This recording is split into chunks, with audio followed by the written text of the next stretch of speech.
welcome. It's Saturday, everybody. You know what that means. It's the half hour of horror with me, Aaron McLean, and my co-host. Oh, hey, it's Chase. What's going on, buddy? Doing good. How are you doing, Aaron?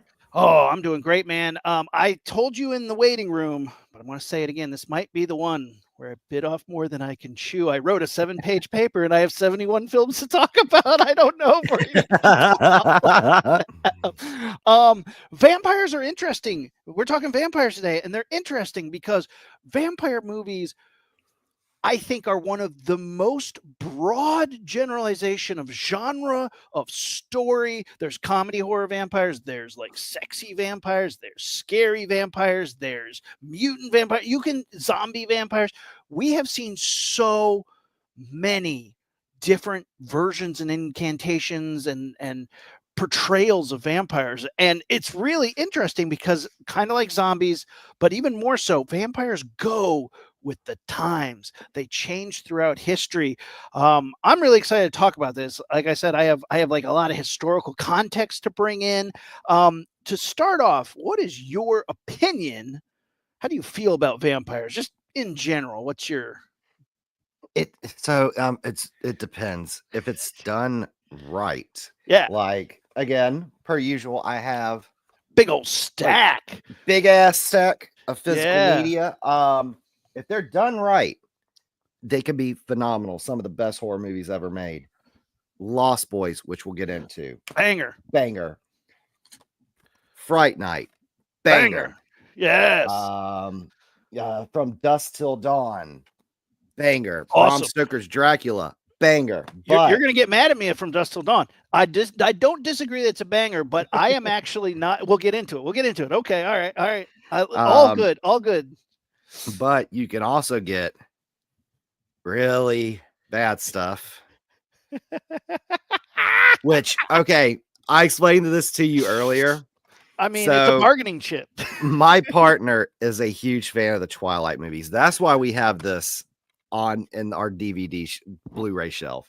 To each their own. He has been trying for the past few years to try and get me to binge watch all the Twilight movies. So, as I've mentioned several times before on the show, I'm a huge professional wrestling fan. He's not. So, anytime he mentions, he hates professional wrestling. So, anytime he mentions, Chase, let's binge watch all the Twilight movies. I was like, okay, that's 5 movies. So roughly, that's about 5 weeks of WWE Monday Night Raw you got to watch with me. He drops it immediately. I in my head it's posed like a wrestling like promo though. He's like, I want you to come down here and watch all 5 Twilight films in my house, and you're like, oh yeah, brother, dude. And then you guys have to fight over it. That'd be the way to solve anything. You have to watch CM Punk versus Seth Rollins with me. My wife and I used to like joke, argue, you didn't take out the trash this Saturday, so now you have to do it twice a week, 2 times a week. And it's like, so then we were like looking up YouTube clips of like wrestling smack talk. And that was like once. That was like a week of funny, like a good joke for us. YouTube to this day is like, you like that wrestling, kid? I'm like, ruined my algorithm for the rest of my life. I mean, it's still funny as shit. I love anytime you watch like I'm from the Ultimate Warrior era, Macho Man Randy Savage, Hulk Hogan. That era of like smack talk promo was so choice. Brought to you by cocaine. So let's get into it. We're gonna dive in. So vampires in general are one of the oldest creatures in folklore history. Period. A creature that will suck your blood is as old as humans exist. They have depictions of vampires on cave walls, but they're usually animals drinking people's blood, bleeding other animals. This is old school shit. Vampires originate from Eastern European folklore, but they appear in every folklore across the board. There's Japanese vampire folklore, there's South American vampire folklore, but it originated in Eastern Europe. Ghastly undead beings who would rise from the grave to feed on the blood of the living, kind of like zombies. And they were bloated, like grotesque creatures. Bram Stoker's Dracula, which came out in 1897, the book, helped codify the image of the vampire as this aristocrat. But even in that book, he's not described as being sexy. He's mysterious. He's alluring. But he starts out as a creepy old man, and when they see him as an aristocrat, he's not described as ooh la la hot to trot. That doesn't come until later. That is not until the Universal movies. In the 1920s, the silent era, we get Nosferatu, 1922, directed by F.W. Marno. This is a unauthorized bootleg of the Dracula film. It gets sued. We talked about it in our Nosferatu episode, but Draculas and vampires are always fueled by the fears of the era. And in the post-World War I Europe, the fear of disease with the Spanish flu, xenophobia because there were immigrants coming in and out everywhere. It's like, oh, they talk different. They might suck my blood. And with all this immigration, you get superstitions traveling all over the world. So this is that era of those old school silent vampires. Everybody's trying to make Dracula ripoffs. Everybody, like, there's a movie 1932 which is just after the Universal Vampire, called Vampire, which is again another telling beautiful silent film. But in the 1930s, just after this era, we get the Universal monsters, and you get Bela Lugosi with his dope Hungarian accent bringing you I bid you welcome. That is when Dracula became sexy. That's when Dracula became mysterious. That's when he became this aristocrat. How do you feel about that OG Dracula? I really enjoy it. As you know, I have it right here, Yeah. the Universal Monster set. Yeah, I think this was a great iteration of Dracula. I think it honestly, I mean, even if you have an iPhone, you go on your iPhone and type in on the emoji bar vampire, it pops up a vampire and it looks like Bela Lugosi, Cape. Lugosi's. I think it really set the bar and the standard for that vampire, where, like you said, in the original iterations, there are these grotesque, bloated creatures, which we do get of sometime. More specifically, I think they did it more kind of true to form in Robert Eggers' Nosferatu, Oh, where look he's at more that. of You like, just got the new one, huh? oh yeah, Ooh. so Yeah. good. They made him creepy in this one, and they made him like period and geographically like more accurate. I wouldn't say perfectly, but he looked like a Hungarian warlord, which is awesome. Yeah. Super sick. Yeah. So he's kind of more, that decaying, bloated, bloated kind of looking creature, where Bela Lugosi kind of gets that more sexy aristocrat version, which we also see in later iterations. It kind of becomes the standard. Of course, we have Christopher Lee's Dracula in the Hammer horror films. That's where which we're kind going of next. Yep. takes on that look. Of course, you have like Christopher Nicolas Lee. Cage. Yeah, go ahead. Nicolas Cage and Renfield kind of is this a carbon copy of his look in Renfield as Dracula of Bela Lugosi. Even in Bram Stoker's Dracula, we get that kind of, the beginning of the movie, we get kind of the grotesque looking kind of bat rat creature that Gary Oldman looks, but later on the film, when he's as the aristocrat, we get that sexy long hair, mustache, top hat, trench coat suit thing. Yeah. I like that the Bram Stoker's Dracula kind of bridged that gap. They're like, "What? Porque no los dos, man? Let's get both of those vibes in there." Like when he has, we always called it the butthead hair. When he has the weird butthead hair and he's all like creepy, like you get that Nosferatu vibe, and I think that's really cool. But it's funny though, and I'm glad that the Robert Eggers one brought it back. Dracula, even in the Bram Stoker book, is always described as having a big old bushy stash. He was a mustachioed man. So I like that they brought back the Selig stash. As you mentioned with Hammer horror, so in the 50s through the 70s, Hammer was crushing it. There's like they did 16 vampire films. 7 of them are Christopher Lee, Peter Cushing vehicles, and Christopher Lee as Dracula is fucking awesome. He's the man. But here's a little fun fact. He hated it. He loved that it gave him star power. He appreciated it. But Hammer Horror, around the 3rd film, he's like, I don't want to do Dracula anymore. And they're like, bro, this entire company is on your shoulders. If you don't do Dracula, Bill over there who runs the camera, his children don't eat. If you quit Dracula, we fail. My kids are going to starve. You want that on your shoulders? And he's like, God damn it. So he's like, I'll do one more. And they're like, oh, way to gaslight them. I know, right? So they're like, if you don't do it, we can't, we collapse. And he goes, I'll do one more. And they go, psych, we just sold a 3-picture slate to Warner Brothers. So now he was locked in for 3 movies. Then he says, I'm out. And Warner Brothers goes, dude, you're the golden cow, man. I can't get rid of you. You need to do, we will not sell the movies. We will not back Hammer if you don't come back for one more. And he was like, I fucking hate you. So he did another one, but he doesn't say a single word. By the time you get to the later movies like Scars of Dracula, dude doesn't say shit. He just shows up and goes, ah, and you're like, it's because he hated that shit. So then he's like, I'm fucking done. I'm never doing it again. 2 more movies later, Peter Cushing's like, come on, buddy, for old time's sake, do it for me. It'll be fun. We'll get to hang out on set. Get the gang back together. Yeah. All right. Fine. So he does Dracula AD 1972 and Satanic Rites of Dracula, which is trash.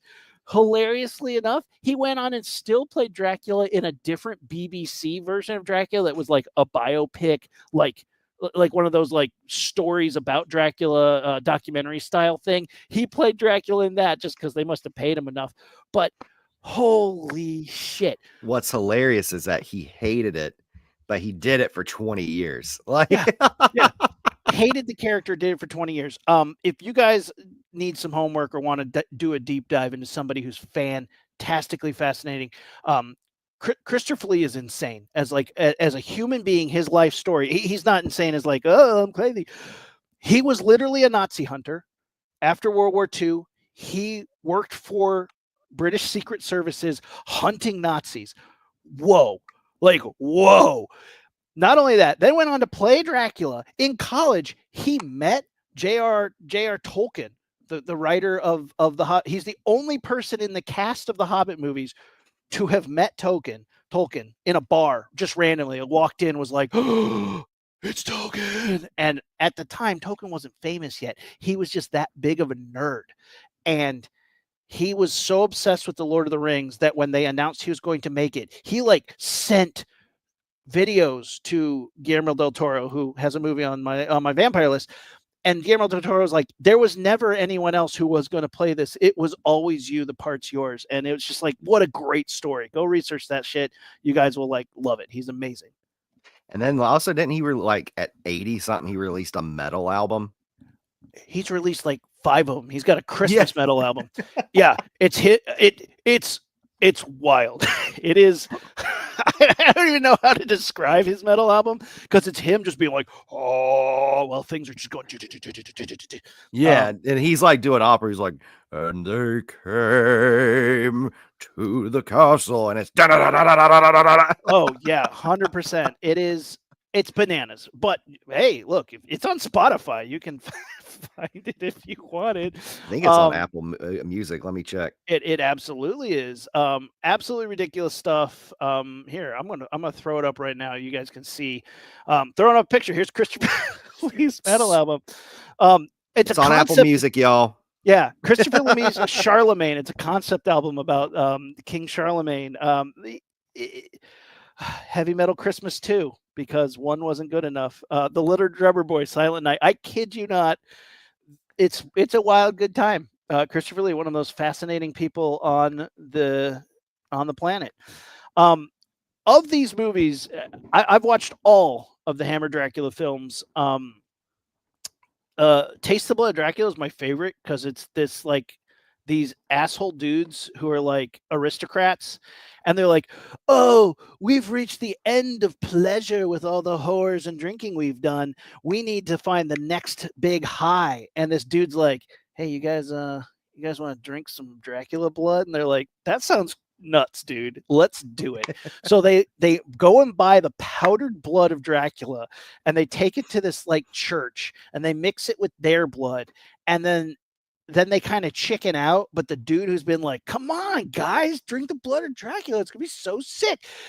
He's like, well, you guys wimped out, so I'm going to chug this shit. He chugs it. Dracula pops out of he like melts, and Dracula appears and is like, because you guys were chicken shit and didn't like join me in blood drinking, I'm going to get your children to kill you. And the rest of the movie is him seducing their sons and daughters and then having them kill their parents. It's sick as fuck. I'm gonna have to check that one out because I've only seen horrors of Dracula. Oh, it is a roller coaster, man. Some of them are top notch, and some of them are just terrible, really boring because the star of the movie does not want to be there. This era is also where you first get some sapphic vampires. You get the vampire lovers. You got some lesbian vampires. Hammer didn't shy away from that stuff, and it's progressive for its time, pretty antiquated by today's standards, but like, hey, vampire lovers, man, it's kind of fun. You got this like lady vampire going around the countryside. Twins of Evil, same thing, going around the countryside seducing young virgins, which is always fun for vampire movies. Why not, right? Oh yeah, why not do it? Why not do it? So yeah, we get those, and I know they said as they later, like you said, they later go on, they get more bonkers. So I'm gonna have to check those out. Yep. I know later on we would get in the 70s around the blaxploitation era. We got the Blackula films, Yes. which, despite their name, it's not a comedy, it's not a parody. They're actually taken seriously, and they're pretty solid. I mean, it's a stretch, but they actually do a pretty good job. It's because the 70s, it's all about the idea of repression. McCarthy era conservatism is in here. Burgeoning sexual movements are in here. Cold War anxieties are in here. And vampires in this era were just a great way to fight the man. And blaxploitation, even though they, at the heart, it was people trying to exploit it, they were great ways to tell stories. There's an amazing one during this era called Ganja and Hess, and it really takes itself seriously. And I wouldn't even call it a true blaxploitation film, because it's actual characters and it's actually really well acted. Some marriages are made in heaven, others are made in hell. After being stabbed with an ancient germ-infested knife, a doctor finds himself with an insatiable desire for blood. It is such an interesting approach to the vampire ideas because, again, vampire stories are so cliche at this point, but every now and then you get one that's like, oh, interesting. That's a cool way to tackle this. And Ganja and Hess, I think, is one that is really interesting. The director Bill Gunn is an African American, so like it's not your general blaxploitation fare. It's actually really directed interesting. by a white director, but starring a mostly black cast. Exactly. White producers everywhere. Ganja and Hess is one of the ones that I think is more authentic to the era. Very, very cool. Very worth watching. Yeah, and then of course we get to the 80s, Yeah. which was one of my favorite eras of vampire, where we get kind of more of the sexy, stylized vampires, like they were dressed in hip attire. And of course, we would get around that time Fright Night, one of my favorite vampire films. Great one. Which is about a boy living with his single mother. Yeah. And turns out that he is suspecting his next door neighbor, played by Christopher Sarandon, he's suspecting him of being a vampire because he only goes out at night. There's also other things where he can't enter the house unless he says he can. It's like that kind of I let you in kind of thing. Yep. Which I don't know where that stereotype kind of came in, but yeah, this one is a great film. And then of course also later on in 2011 we would get a really good remake with Colin Farrell. Oh, it's really good. Yeah, surprisingly good. Colin Farrell crushes that role, which is hard because Peter Sarandon's so good in the first one. I love Eddie in that movie, Evil Eddie. The kid is so great. So I feel so bad for him, and I love the character that they wrap up in their plots. The old horror host, whatever his name is really Yeah, fun. yeah, He's a great character. yeah. Of course, in the 80s, you're dealing with some really interesting things because you got Reagan, of course, Reagan era conservatism, rise of the youth culture, and the AIDS epidemic, which really drives a lot of these movies. So it's like fun punk shit. It's like cool and punky to be a vampire, but then they're also showing a lot of like vampires as plague, vampires as an addiction.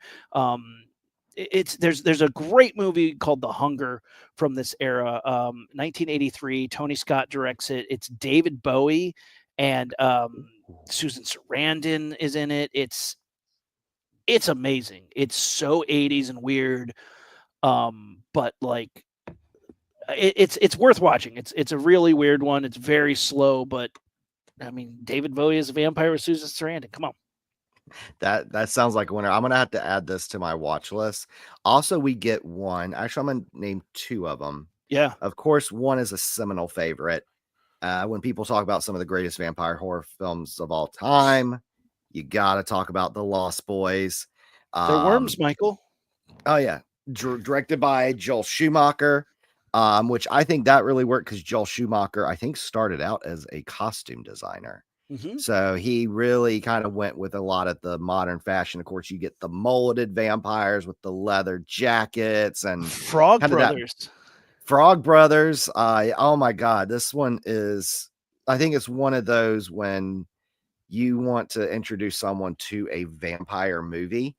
This is the way to start off. By the way, this is a steelbook set.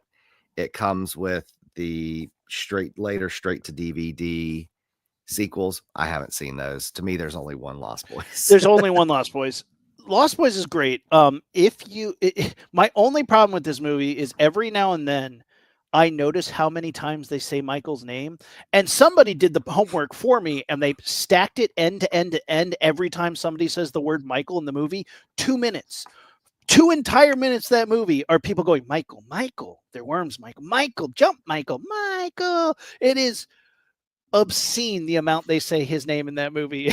And I hope I didn't ruin it for anybody, but I love all the characters in this movie. Sexy Sax Man, come on. I still believe. I still believe. That guy has made an entire career off of being the guy in that movie who plays the saxophone. Yeah, because he goes on tour, and like the promo image they use is of his shot from Lost Boys where he's all shirtless and oiled up with a saxophone. So good. I love it. Yeah, Lost Boys is just a phenomenal film. I think the Frog Brothers, of any fictional characters, are some of the people that I would want to hang out with. Like if somebody was like, pick characters that you would hang out with from a fictional movie or fictional universe, the Frog Brothers are way up there with like, I would want to be my age. I wouldn't want to be an adult hanging with them because weird, but also annoying. But like as a kid, they were the coolest because that was me. I loved comic books and horror movies, and like I thought the Frog Brothers were just the coolest dudes. The Coreys, come on, Coreys. What an era! Like that movie also is just like sliced out of the 80s. Another one from that era that I absolutely am obsessed with, Catherine Bigelow's Near Dark. That's what I was going to mention next. It came out around the same time. Yeah, Bill Paxton, Lance Henriksen. Yeah, this one, it seems to get lost in the shuffle a lot because they both came out, Lost Boys and Near Dark, the same year. So it's one of the, and the thing is, Lost Boys is widely available. It's like you can find the Blu-ray for it, DVD, 4K for it, literally anywhere. Yes, yeah, we should do that sometime. Play a Lost Boys drinking game. I'd be down ruined. for that. 2 minutes in, I'm done. we have to go to the hospital to get our stomachs popped, but yep. You can constantly, Lost Boys is literally everywhere. They're constantly releasing merch for it. Near Dark, it's weird. Like it's so hard to find a physical copy of Near Dark, like almost near impossible. By the way, whoever owns the rights to that, if you're watching right now, please just give us a new edition of Near Dark. I want that onto my shelf. I want it there. Here's what's crazy, and here's what I think happened. Again, this is a little unsubstantiated, but Catherine Bigelow, who award-winning director, the first woman to win an Oscar as a director. She's like, I want to make a movie. And she had done so much work and really climbed that ladder. And they're like, okay, little girl, go ahead, make your little vampire movie. And then it kicks ass and does well. And then as she gets famous, everybody goes, damn, she did a bitchin' vampire movie. And the rights got clammed up because people were all like, oh, I own. But the people who were fighting over who owns the rights were the ones who were like, didn't have any faith in her in the first place to make such a good movie. That's And I usually think how it goes. right. And so I think it's like so unfair that it's like stopped up in the rights world. But Near Dark is such a good movie. Bill Paxton, actually, most of the cast of Aliens, Bill Paxton, who else is in this movie? The Lance chick, Hendrickson. Lance Hendrickson, the chick who plays Vasquez is in it. It's so good. There's a Which scene makes in it. sense because weren't Catherine Bigelow and James Cameron married around that time? Yes, Which, they were. fun fact, when she won the Oscar in 2010 for The Hurt Locker, she was actually also nominated alongside her ex-husband James Cameron for Yep. Avatar. And she wins. And she won. Yeah. Adrian Passar, Jenny Wright, Lance Hendrickson, Bill Paxton, Janet Goldstein, awesome. Joshua John Miller. Like, it has such a good cast. It has several of my favorite vampire scenes. This is probably my favorite 80s vampire movie. As much as I love Lost Boys, this is probably my favorite one because they're old school Southern vampires traveling around the countryside in like a Winnebago that's all blacked out.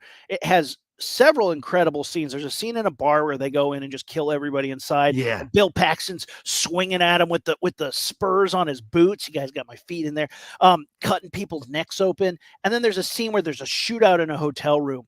And they're hiding in this old like flea bag motel, and the cops show up and start shooting through the walls, and the sunbeams start coming through. And in this movie, when you get hit with sunlight, first time you ever saw the sunlight gag is in Nosferatu, by the way. I found that out during my research.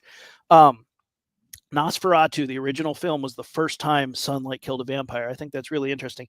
In this movie, when they get hit with sunlight, they burst into flames. Like, not even like explosively, but like burning, like, oh shit. And Bill Paxton, like someone dumped gasoline on them and they're on fire. Like, and Bill Paxton's like, I'm gonna go for the Winnebago, and he goes running outside, and it's just slow-mo, and he's on fire, and his back's burning, and like the rest of the movie, he's charred to a crisp like barbecue. It is gnarly cool. I love that scene in the hotel room just because of the shafts of light coming through as they shoot through the walls. I think that's beautiful. It's just so well done, and it's like, it's interesting because it's like where Lost Boys has this glamour and sort of attitude and sexiness to it. Near Dark is grimy and gritty, and I think it's kind of that other side of the coin of like kind of like in Pumpkinhead with Lance Hendrickson, that sort of Americana aspect to it, which is such a fascinating take. The way I describe it is Lost Boys, the way it's styled, it's like California surfer and California bikers, kind of that kind of glamorous side, where Near Dark is kind of a Southern Gothic style. Like they all wear the leather and the trench coats and stuff, but it's definitely very Southern, very Gothic. So it's kind of like getting two ends of each like coast. As the 80s wrap up, as we break into the 90s, obviously 1992 Bram Stoker's Dracula comes out, which is like a seminal piece of vampire lore. It not only solidified but reinvigorated the classic look of Dracula. It set the tone for the rest of the decade for that sexy vampire. Thanks, Gary Oldman. Because, a little bit later, 2 years later, we're getting Interview with the Vampire, Vampires of Brooklyn. We're paving the way for sexy, sexed up vampires. But I can't get into the 90s without stopping at 1992 with Buffy the Vampire Slayer. Which, for me, I came late to that party. I started watching the TV show after it had completely finished. Somebody I was working with was like, "You never watched Buffy?" And I was like, "I don't know, didn't seem I've up my alley." I've never watched the Buffy series. I've seen the movie. Yeah, Uh, movie's uh, super fun. yeah, the movie's super fun with Luke Perry. Yeah, I enjoy that. Yeah. But I've never seen the series with Sarah It's Michelle Gellar and s the yeah, late Michelle Trachtenberg, who we unfortunately lost tears, yeah. last month. I know it has a huge fan base, Yeah. like even to this day, a huge loyal fan base. It starts out really good. It gets a little soap opery, around the 5th or 6th season, but at the same time, and like it's very much like a theater kids monster show. It's but when it starts out, it's a monster of the week Scooby Doo adventure, and I loved it. I thought it was so well done, so fun. The monsters were cool, the stories were engaging. It had the formula down pat. The characters were great. But this is like this is taking it into that next era because we're looking at like post Cold War introspection. The youth is now out of the rebellious phase of the 80s. Goth is emerging as a subculture in its own right. Of We're course, not at that's when we hot. started getting kind of that new metal, like Yep. Korn, Marilyn Manson, Rob Zombie. They were Limp Bizkit, who were all really rising to prominence around this time, and it was kind of that going against the authority with that kind of new metal kind of style. Well, and that's exactly what it turns into because I don't want to. I mean, I guess we'll come back and like hit some different things, but like this leads right into what happens next, which is they open a Hot Topic in your mall and everybody buys black trench coats. And in 1998, Blade comes out, and Blade is when vampires went from subculture to the Mainstream. the secret hand. Well, they're the secret hand of the government in Blade and in Underworld, 30 Days of Night, all the way up through like Twilight.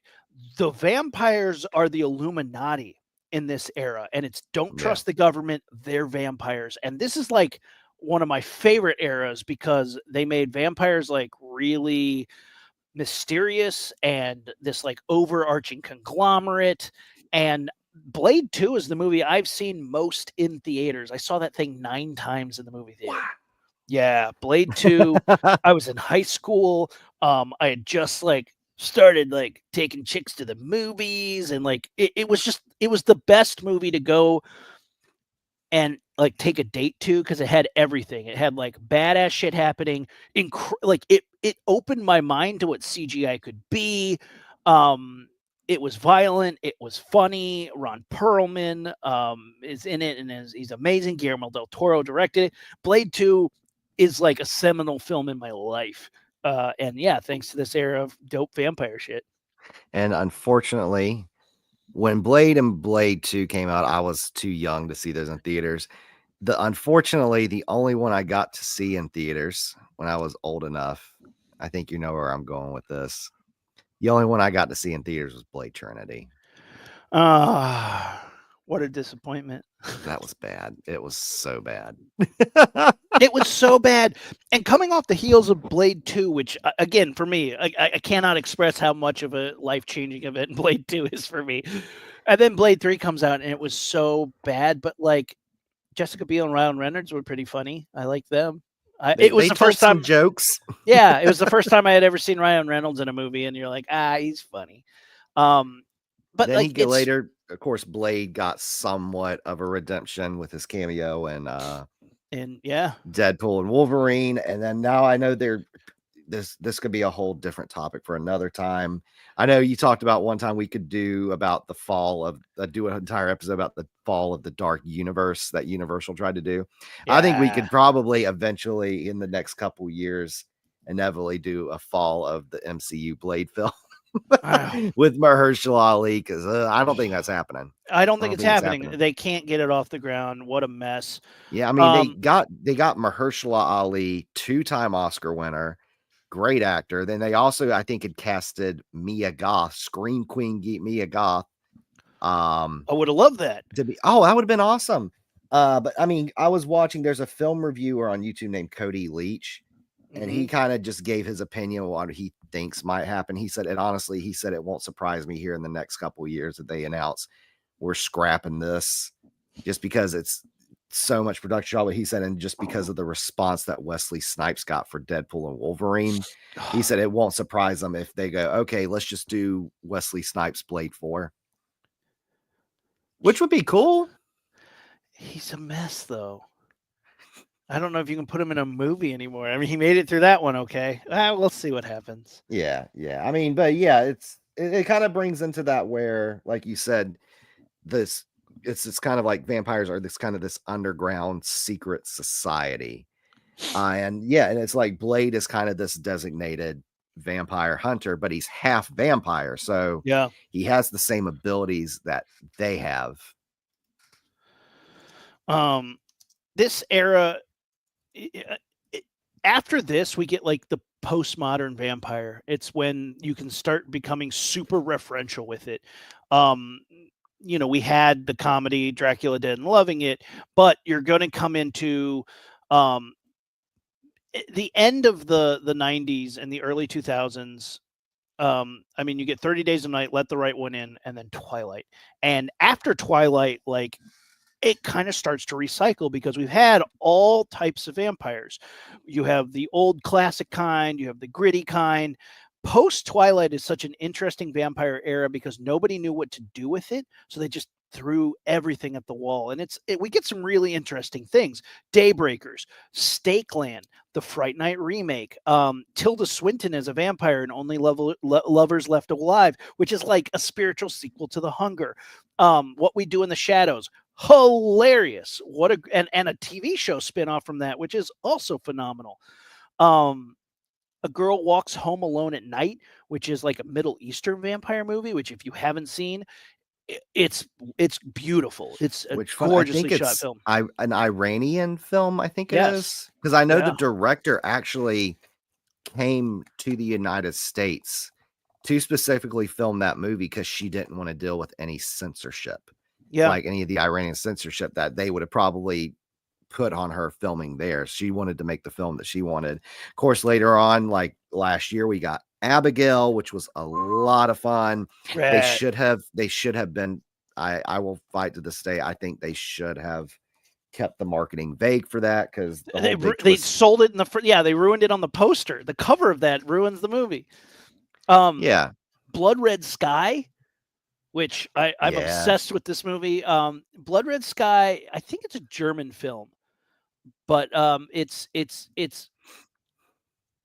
what is the name of the movie I'm thinking of? Die Hard on a plane, but Bruce Willis is a vampire, Should we just talk about this movie? I know I when we love did this this. movie. I know when we did this episode on X Spaces, this was like the what, like you would message me and be like, Chase, Yeah, before we do this episode, you need, because we did it sometime last year. I think it was like during the summer last year. yeah, You had messaged me like, Chase, you need to watch this. Like, see, like, please watch this before we do this vampire episode. So I did. Yeah, it is like Die Hard on a plane. It's like Die Hard, snakes on a plane, but with vampires. Like, yes, so basically, it starts off with this woman who's frail looking. She has, no hair, very pale, kind of sickly looking. And you're thinking she's getting ready to board a plane, and you think, and she puts on a wig, and you think, okay, she's a cancer patient. Um, she's suffering from cancer, but it turns yeah, out she's a vampire. yes. And yeah. And the plane gets taken over by terrorists, and she's there with her son, and she's been taking synthesized blood to keep the hunger at bay. And when the terrorists take over, she's like, shit, I have to let the urge happen. And she starts attacking terrorists. And then one of them turns into a vampire and starts turning other people into vampires. And so then it's like this vampire fight them up on a plane down below, air traffic controls trying to figure out what's happening with this hostage situation. It is crazy, and it's a roller coaster of a ride. There is some very stupid things that happen in this movie, but I'm already on board. Vampires on a plane fighting terrorists. Like it kind of does such a good job of lulling you into having too much fun to be bothered. One of my biggest pet peeves in movies is when somebody's like, "Oh, I got to cut off my hand," and then they're fine the rest of the movie. Like Yeah, yeah. this one guy literally cuts off his hand and then later like uses it like a hammer. It's like that would kill you, dude. You'd be in so much pain. You would be doubled over. You'd be crying. Also, you cut If off your that hand and is you're if not you crying. didn't die. That is if you didn't die from shock from Yeah, getting your hand cut off. it's crazy. But that's that's the dumb part of it. But at the end of the day, they keep redeeming themselves with some bitchin' vampire fights. Oh She yeah. crushes it in this role. The lead lady, whose name is Perry Baumeister, she does a great job. Oh, she's phenomenal.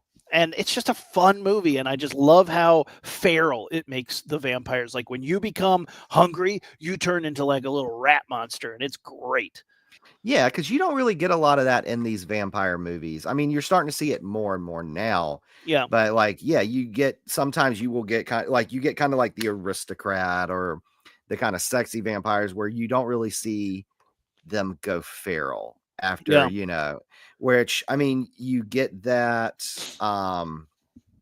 of course in another one, The Last Voyage of the Demeter, yep, which was a pretty decent one. I mean, I thought, you know, it's not the best Dracula film, yeah. but for what they were trying to do with how ambitious they were, I thought they did a decent job, a very commendable job. Yeah, it's fun. I wish it had more lore to it because they Yeah. don't really get into it. They're just kind of like guys on a ship. There's a vampire on a ship. He's killing them. But then they didn't I mean, really like play with what that could have been, which is something I've been like dying to see on screen for a long time. The 2020 miniseries Dracula had an entire episode dedicated to the last voyage of the Demeter, which was pretty sweet. That Dracula miniseries is fantastic, by the way. The 2020 BBC Dracula miniseries is really good and really worth watching. They actually brought something new to the table, which I thought was really interesting.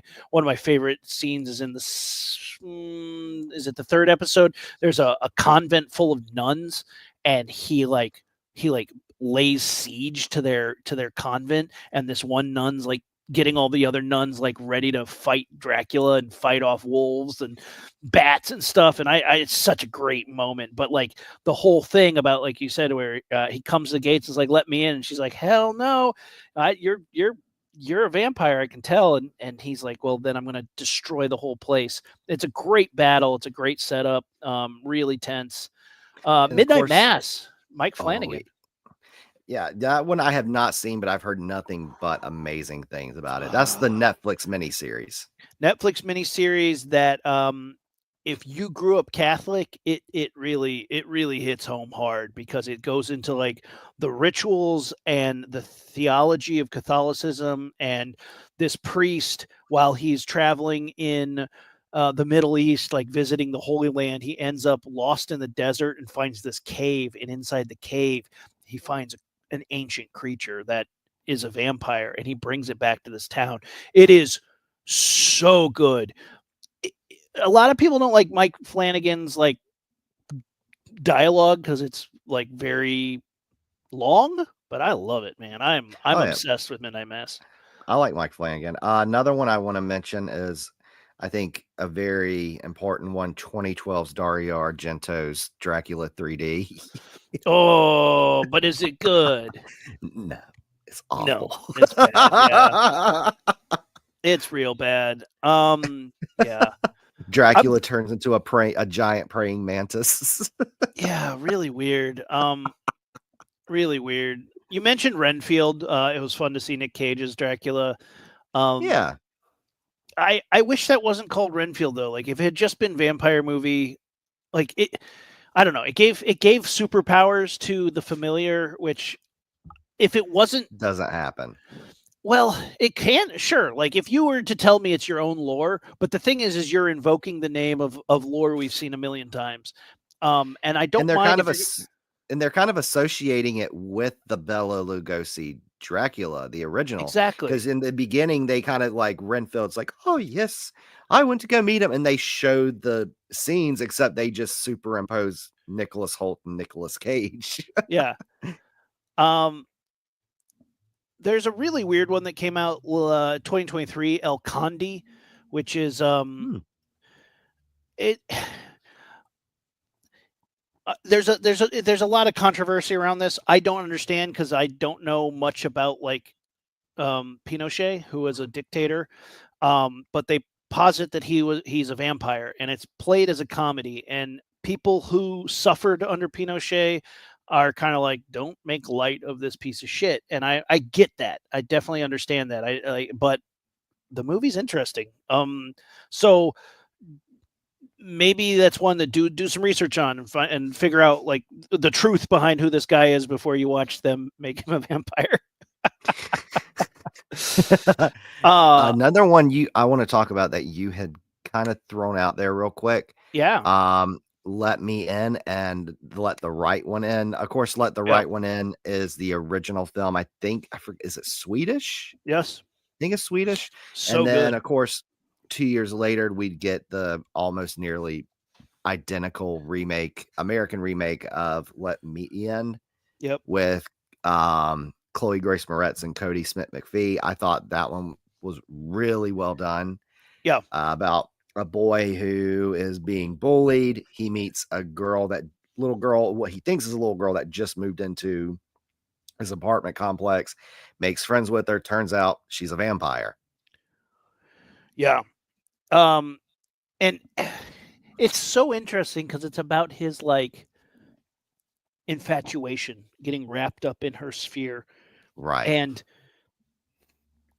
it's fascinating because the man who he thinks is her father, and she's like, he's mean to me, he won't let me out, blah blah blah blah blah. And he's kind of fallen in love with this chick, and they get rid of this guy, and then he's like, dude, I'm not her dad. I met her when I was 16. I'm just her caretaker. And then the kid basically takes his place. And it's like, whoa, that's heavy. Yeah. Both of them phenomenal. Um, the let's hit Abigail and then we'll go back and hit some of the ones we skipped over. Abigail was awesome, man. What a good time. This is fun. This is bringing it back to fun. It starts Yeah. out as a heist kidnapping movie, turns into vampire House on Haunted Hill, trapped in a house with a vampire movie. Fucking love it. Great kills, awesome gore, great performances all around. Really surprising. Um, Even though I knew what was going to happen, they did a great job of like letting it happen. But yeah, Yeah. she shouldn't have been on the poster. They should have just shown like the ballerina feet or something. Like they ruined it in the trailer, they ruined it on the poster. Like, do not, like, that was the big twist, and it would have worked if I wasn't like, well, obviously it's the girl in the room, right? Right. Yeah. And the thing is, it's one of those. Here's the thing, there are times where vague marketing for a film can work. The poster right behind me, Barbarian. Barbarian. When that came out, that the trailer gave nothing away. You would just see like shots of Justin Long running, and it worked. It was a big success. Long Legs was another one that had Yeah. very vague marketing. That became the highest grossing indie film of all the past 10 years. Yeah. I think Abigail would have worked with vague marketing. Because again, I think because I know it did underperform at the box office, and I think what would have helped it if they would have kept it vague and not revealed so much in the trailer. I understand that sometimes there are films that don't have that luxury, that, they'll probably like Companion, which came out just a couple months ago, unfortunately had that where they wanted to keep it vague. They wanted the big twist, which I'm going to keep quiet I love because I that want movie people. so Oh, much. it's so good. I'm going to keep quiet, but there is a twist in that movie. If you watch Companion, just go in blind. Yeah. Don't watch don't watch the second trailer, but the initial trailer they released was very vague. You didn't know what it was about. Then it was like it wasn't gaining any traction. So it was basically like the studios and the filmmaker like, all right, let's kind of give away the twist. And it's unfortunate because I feel like that would have been so much more impactful had they not released that. But unfortunately, it just wasn't gaining any traction. I think had Abigail stayed vague, would have done better. Yeah. No, Well, no, but because the thing is, like, I don't know if people are in the mood to go see a vampire movie, but if you trick them, how can you be mad at that movie? What a good time. Um, Yeah. I loved Abigail, and I wish more movies like that got made. And then most recently Nosferatu, which we've done an entire episode on. Let's kind of jump back in time a little bit. This I want to bring up one movie, and then we got to talk about Dust Till Dawn. Elinka brought this up about El Santo, my favorite Mexican wrestling movies. One of my favorite vampire movies from this era is it's called Treasures of Dracula, but it's El Santo is a scientist, and a Mexican wrestler with a silver mask on is like, I invented a time machine. Everybody's like, dope, dude, cool. Who can go through it? He's like, it's super painful.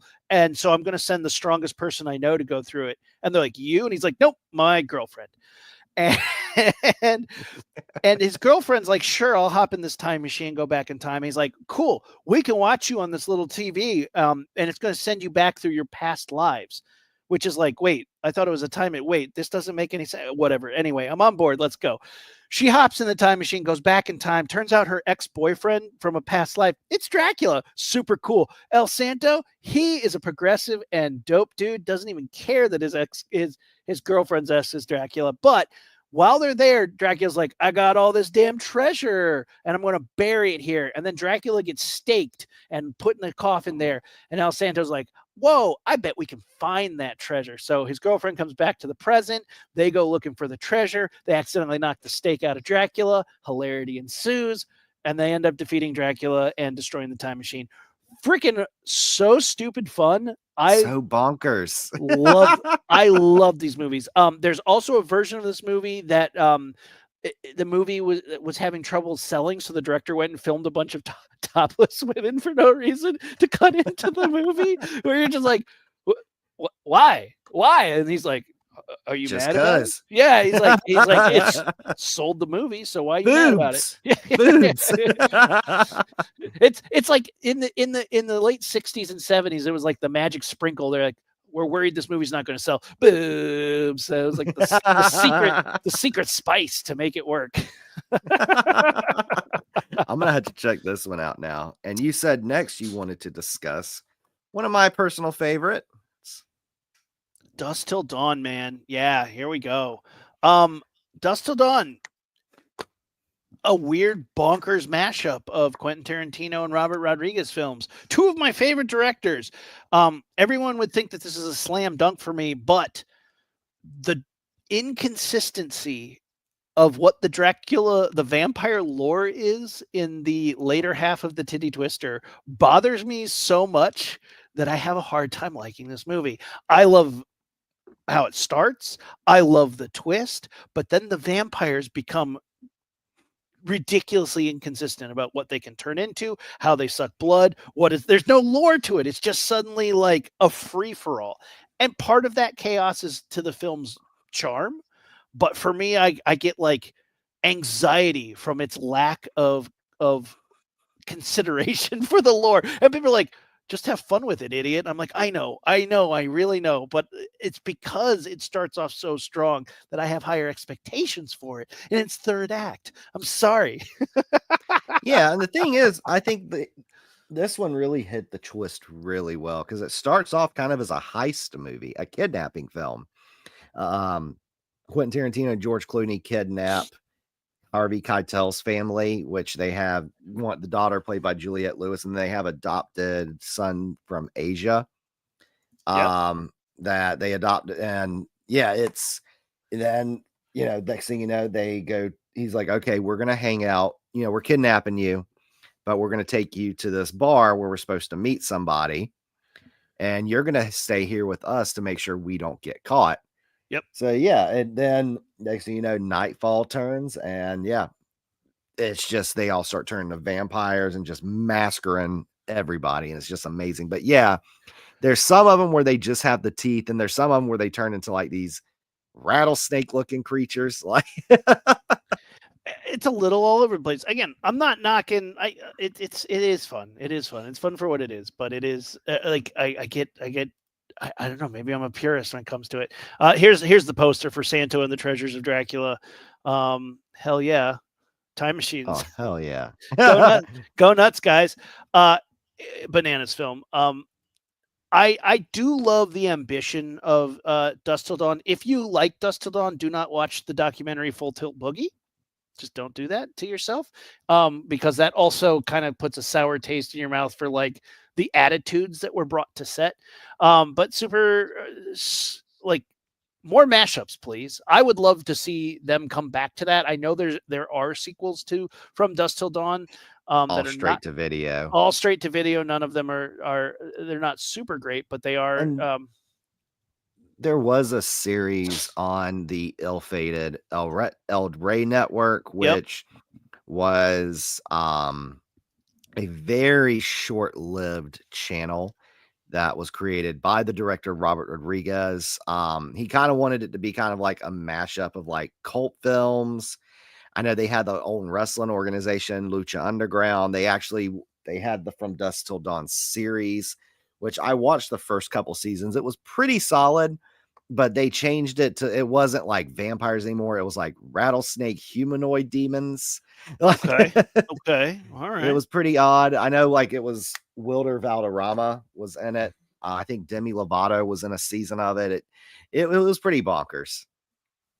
Um, I mean, Selma Hayek with a snake. I can't get mad at that.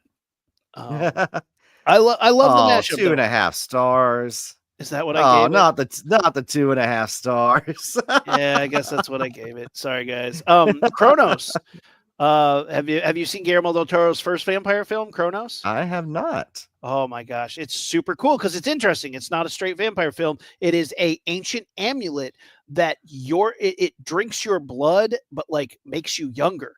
So you need it. You need to be drinking blood to keep staying younger and to feed this amulet. And it like latches into your chest. It's really good, really interesting, really well done. It's his first film and it rocks. For being a first outing, you're like that is solid. Absolutely worth watching. Kronos is a really really good one.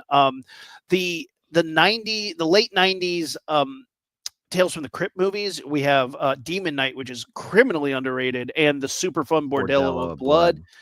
Really fun vampire movies. The very bizarre Stephen King's Night Flyer, which is about rural airports where like a vampire with a single giant tooth lands his plane and drinks your blood and then takes off so people can't figure out where he is. That's an interesting way for him to travel. Normally vampires don't need a Learjet to get around.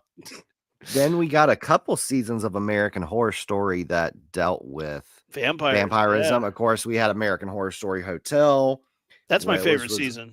I love that Oh, season. really? Yeah. Mine's Hotel's my Coven. favorite. Mine's always going to be Coven. Coven's rad, man. The early But yeah, seasons were just so good, but Hotel blew me away because of the character's arc. Because a lot of times, and I don't think you'll disagree, American Horror Story starts out really strong, spins its wheels, and is like, I guess we're done. Whereas Hotel the had a last full couple ending. the last episodes are just kind of like, fuck it. Yeah, like, I don't know. But Hotel had an ending to me, and I just thought I thought the ending not only was very poignant and kind of beautiful, but like kept with the theme of the series, which I thought was really interesting. I loved it. which we later got, which that one, it was the vampires. It was from a virus, wasn't it? Something like that. Yeah. Yeah. And it wasn't like they had the teeth. They'd have to actually Cut. take Yeah, a sharp utensil they had the and creepy ring. Yeah, the ring with the knife on it. yeah. And that was also one of the first acting roles for Lady Gaga. She Then we crushed it got, too. oh, she was great. She was great. And then of course later on we get kind of how you said you felt like Horror Story had like Hotel had like, a full story arc with a beginning and an end, where some of the later season just feels like they give up, and which we kind of get that later on with their AHS double feature, which is one of their later seasons, which to me is my least favorite season, where I think the first feature is a vampire story where you become a vampire through a drug where they give to these artists. And if you actually have the natural creativity to it, you'll become a genius. It's just, you got to drink the blood of the living, where if you don't, you turn into kind of like the Nosferatu feral creature. Love that. It started off good, but it Spun its just wheels. took it. Oh god, Yeah. it took a fucking nosedive. Shadow of Vampire from 2000 is, I think, if you like Nosferatu, you should check this one out.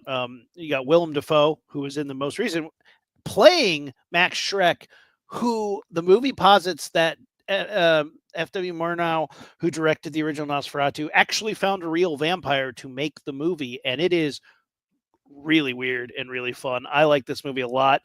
Very bizarre. You get John Malkovich as F.W. Murnau and Willem Dafoe as Max Schreck Nosferatu, and it is. I mean, it is such a bizarre meta commentary on filmmaking and horror movies, and I think it's pretty solid. How do you feel about Interview with a Vampire, Oh, 1994? oh my! I actually watched this in preparation. Actually Yeah, loved it so much. I bought the Blu-ray. Fun fact: I bought the DVD on Amazon, but for some reason they sent me the Blu-ray. hell I'm yeah, not complaining. I'm not complaining. This one is really good. I know this is kind of the homoerotic and rice vampires, but hell this yeah, one this one is a lot of fun. I mean, you have Tom Cruise in a very rare Tom Cruise villainous role, which we don't get a lot of. yeah, It's basically, so it starts off kind of like Brad Pitt is talking to Christian Slater, who's this journalist, and Brad Pitt's like, I'm a vampire. I'm like 300 years old. yeah. Christian Slater's like, tell me your story. So he tells him a story about how he became a vampire. He was kind of this suicidal young man who would just do stuff to get himself killed. Then Tom Cruise was like, here, I'll turn you into a vampire. And it basically turns into the story about those two just kind of going on a blood rage, just finding people to kill. And then it turns out to where I think he turns against Tom Cruise because Brad Pitt does not want to kill people in Yeah, order to stay alive, but Tom Cruise does. But yeah, you get a great cast.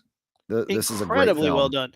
The thing that I like about this is it took the sexy vampire and the aristocrat vampire and it put it into like a libertine thing, which surprisingly enough we hadn't seen. And like the libertine era is like shortly around the time of the plague. The aristocrats were like, fuck it, orgies every day. We're going to get trashed. We're so rich. Fuck the poor. They're going to die of the plague. So we're going to party. And that whole like vibe that you'd see in a movie like Amadeus of the libertine aristocrat fits vampirism so well. And for this movie to tackle it and to make two of the hottest stars in Hollywood into this like awesome, as you said, homoerotic vampire fantasy. It blew my mind. I thought it was so well done and so interesting. The performances were so good. Kirsten Dunst Oh, crushing it so great. as a child Very, actress. very young Kirsten Dunst. Yeah. And just So good. destroying that role. And it just breaks your heart when her fate happens, which I'm Oh, not going to say just in brutal. case someone. That's Thaddy so Newton, sad. who would go on to be just a powerhouse performer as well, Yep. is in one of her early Antonio roles. Antonio Antonio Banderas. Banderas, holy shit! Like this was one of those movies that like made the it just, I don't know, they slicked it up so well and it was so well done, and I was so impressed. This is one of the first DVDs I ever bought. I bought The Matrix, Interview with a Vampire, and a Western, The Wild Bunch, were like the first three movies that I ever bought. Oh, and Saving Private Ryan, because of course I did. Nice. But yeah, that movie just in that era was so good. Wait, was the DVD you bought like one like this where it's like the plastic with the plastic's clear cover, or was it the Warner Brothers like Wild snap Bunch cardboard? was snap Oh, cardboard.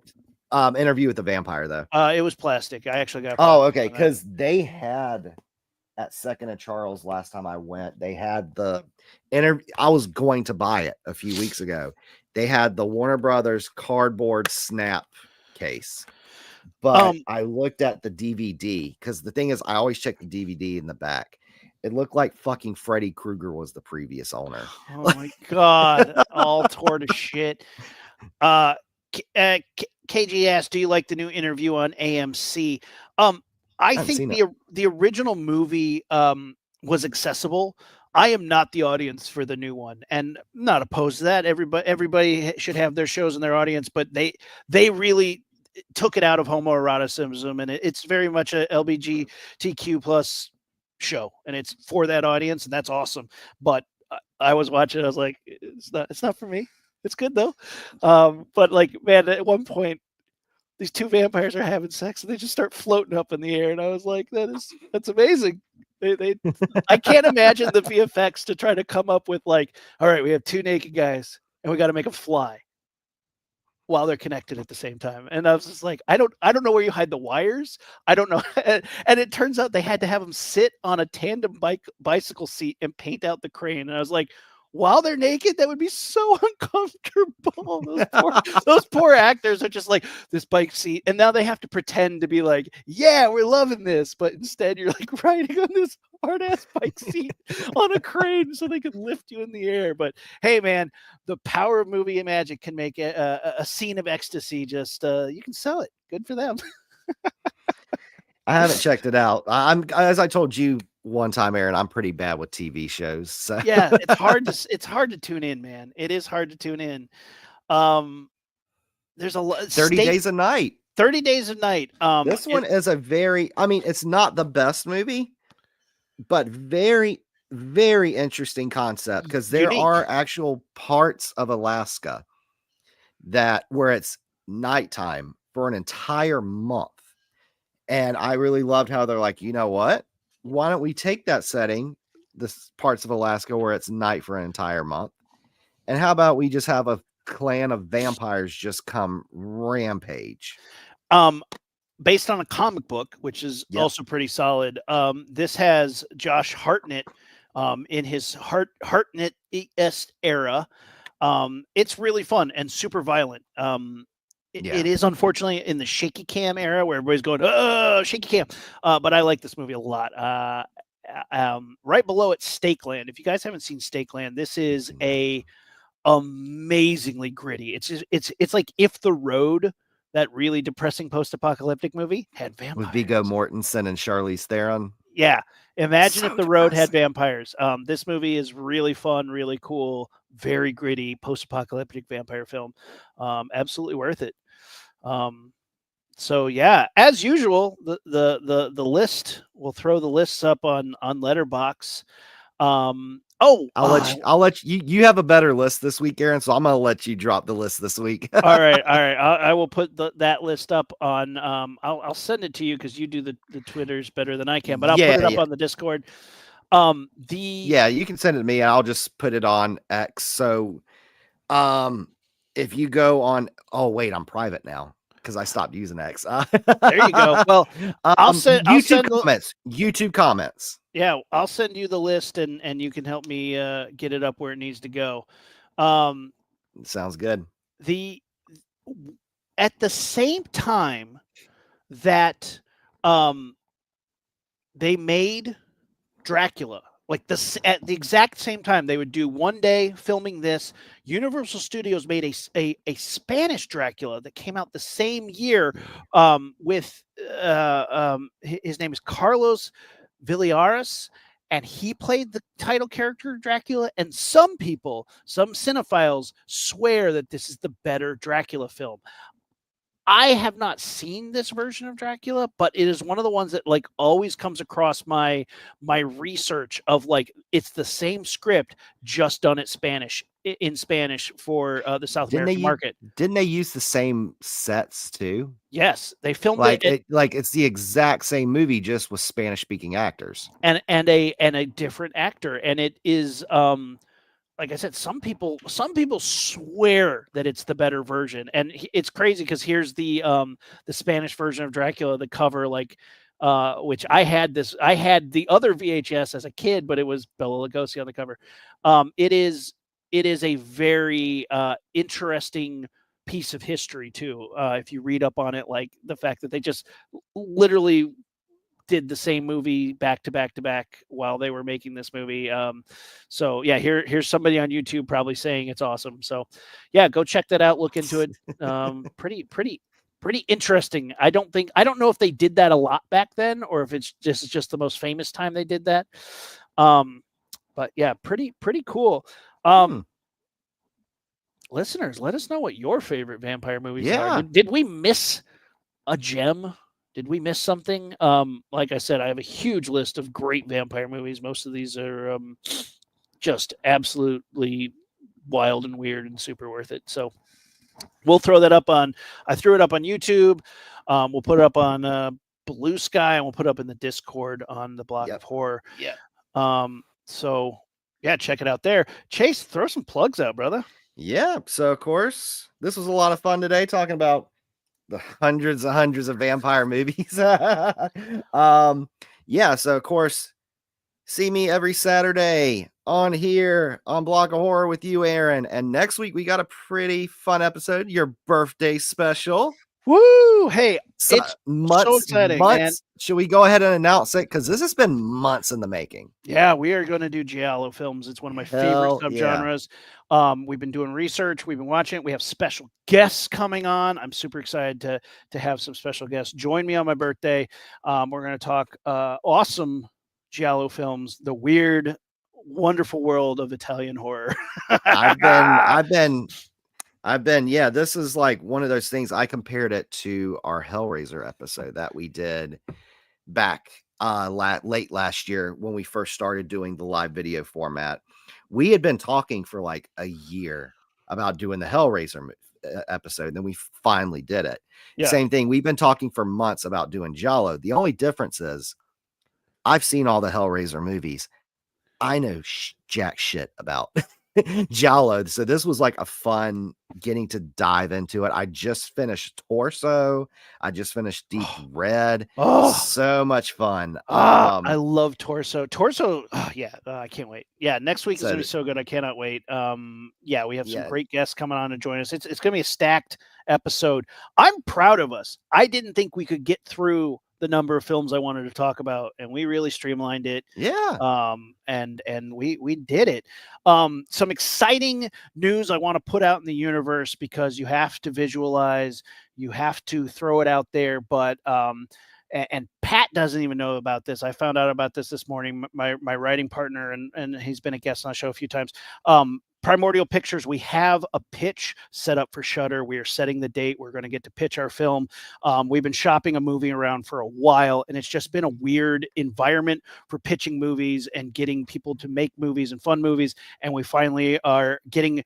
We've had a lot of pitches in the past, but it's been slow because of the strikes, because of the climate of the industry, the box office. But we have a pitch at Shudder coming up for our original slasher called Slaughter Summer. So hell yeah. Crossed. Yeah, let's get that going. That it is a love letter to the VHS era of slashers. And it's literally about VHS collecting and slashers. And it's gonna be super fun. So fingers awesome. crossed.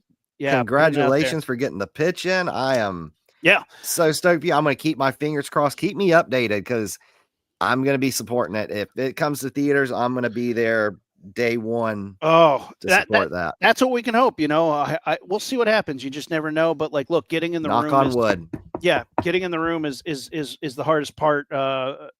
It's the start. So everybody, fingers crossed, and just putting it out in the universe, and hopefully we can materialize and make something happen. Because we need some good horror out there, and we know we have some good ideas. So we just hope that we can get them going. So there's that. Oh, we got to give away some blood coin, because coin. It's that time again. I got the word set up. Bloodsuckers.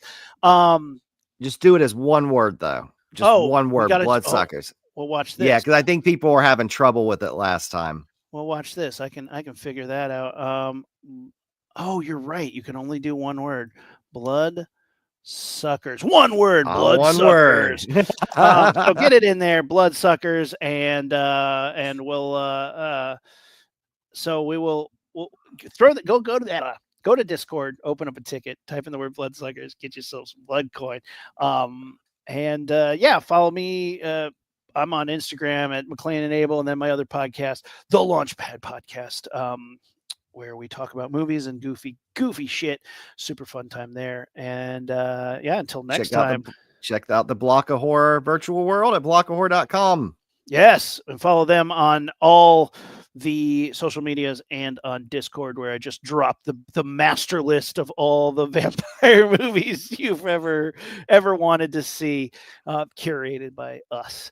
Till next time, always a pleasure. Good to see you guys. Thanks for joining us. Bye. Bye.